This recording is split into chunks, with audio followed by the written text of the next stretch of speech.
Hi, I'm Amanda and welcome to Allaccesseats. Some of you may already know me as an actress, a filmmaker, and the daughter of Meatloaf, but what you might not know about me is that I have a passion for cooking. And I especially love cooking for my friends and family. See, I grew up traveling the world on tour with my dad, and some of my earliest childhood family meal memories come from those that we had backstage with Dad's band and crew. And some of my earliest culinary experiences come from learning to cook those comfort foods from chefs all around the world. So I'm here to share some of those tour stories and those recipes with all of you.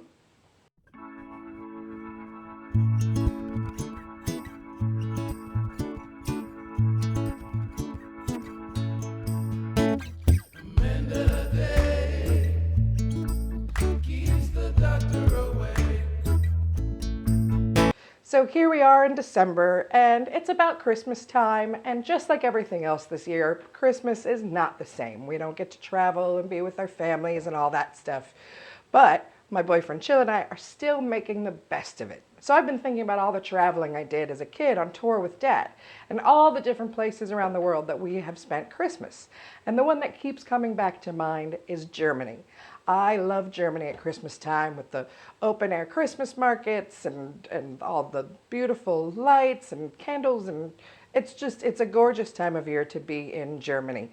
And so today I'm going to be making one of my favorite German recipes, cabbage rolls, which really reminds me of just cozy at-home winter nights. Let's get started.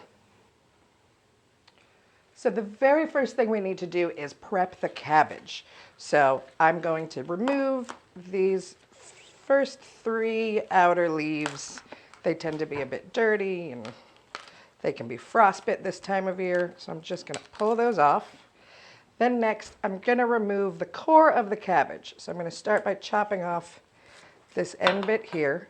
So now you can see I've got most of that core out, almost all of it. So we're going to go ahead and blanch this, which is to say I'm going to boil it for about 3 to 5 minutes. I'm not trying to cook the cabbage. I just want to soften these leaves so I can roll them. And then after I've boiled them for about 3 minutes, I'm going to dunk them in an ice bath so they're cool enough that I can handle.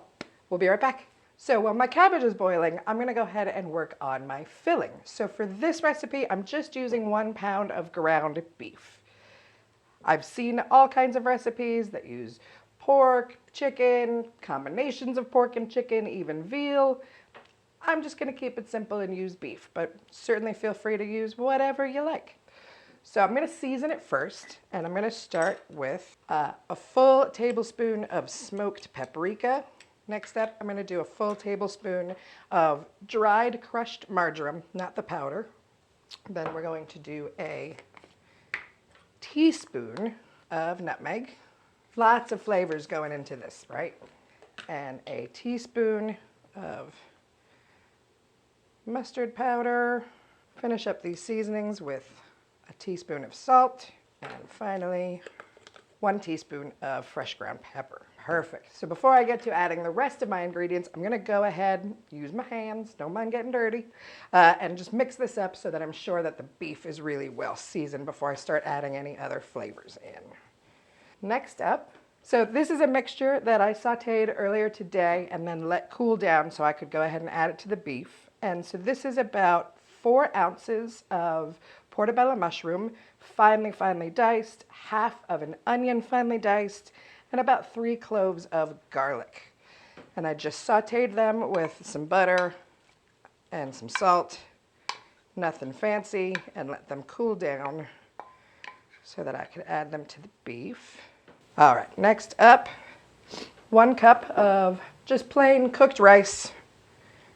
Already cooked it, fluffed it, let it cool down a bit. Perfect. Make sure everything is nice and mixed together. So I've seen a lot of variations in different parts of Germany of what is used to fill the cabbage rolls. And I know one of the traditions is to actually take a small loaf of bread that's stale or a day old and soak that in milk and put that in. You can totally do that, or you can use breadcrumbs if you prefer. I like rice. I just like the texture that rice has. So that's what I'm using as my filler and my binding agent. But feel free to use anything you like. I'm gonna go wash my hands and we'll put our next 2 ingredients in. So first, I'm going to add the juice of half the lemon. We're going to save that other half. That's going to go into our sauce in a little bit. Go ahead and squeeze. Why? Because salts and acids enhance flavors.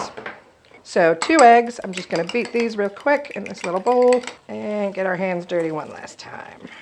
So in my comments below, let me know what kind of filling you use in your cabbage rolls.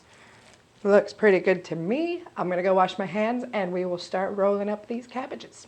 All right, so here is my cabbage, fully blanched and cooled down, and you can see now my leaves are just going to kind of gently peel away. You still need to be a little bit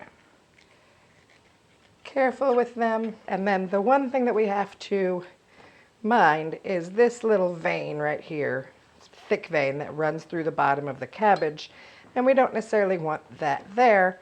So we're just going to take our paring knife and go down the center, and we're just removing the thickest part of that vein. So I'm going to keep doing that. So here they are, my finished deveined cabbage leaves, as you can see.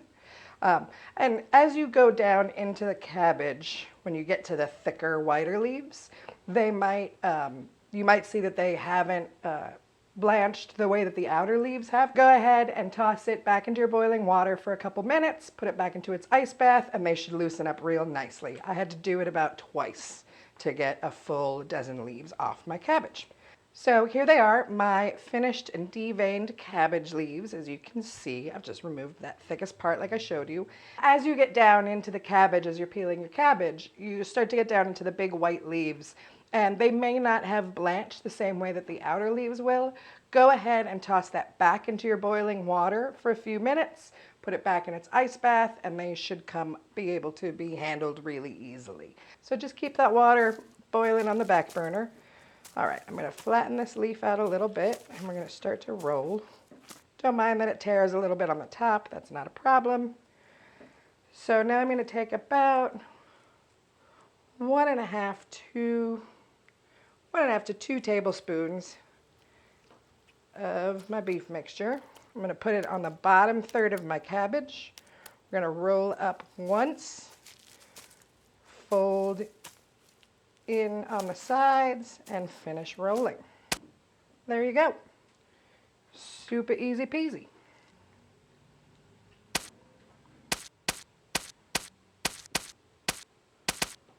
All right, the rolling of the cabbage is done. So here they are, my 12 finished rolled and stuffed cabbages, but we're not quite finished yet. Our next step, we are going to give them a quick saute in my pan here. So I added a tablespoon of butter, some olive oil to my hot pan. I'm going to start by putting them, so the whole surface is uneven, that's okay. All right, I'm going to start by putting them seam side down.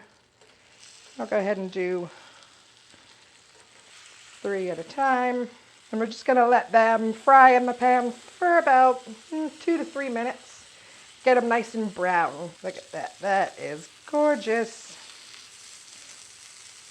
So another 2 to 3 minutes on the other side, and then we'll get the rest of them done. So here they are, my beautifully caramelized cabbage rolls. Looking good enough to eat, but they're not quite ready yet. Next up, we are going to make the sauce. I'm going to set these aside. Now, I've noticed that in Germany, there are 2 types of cabbage rolls for the most part. There's kohlrouladen and Krautwickle. And my understanding is that kohlrouladen is more of a tomato base, and the Krautwickle has more of like a gravy, like a beefy gravy that goes on top of it. I lived in Frankfurt for the longest stretch, which is right there in the middle. So I'm going to make a sauce that's kind of a mashup of the 2, and you'll see what I'm going to do.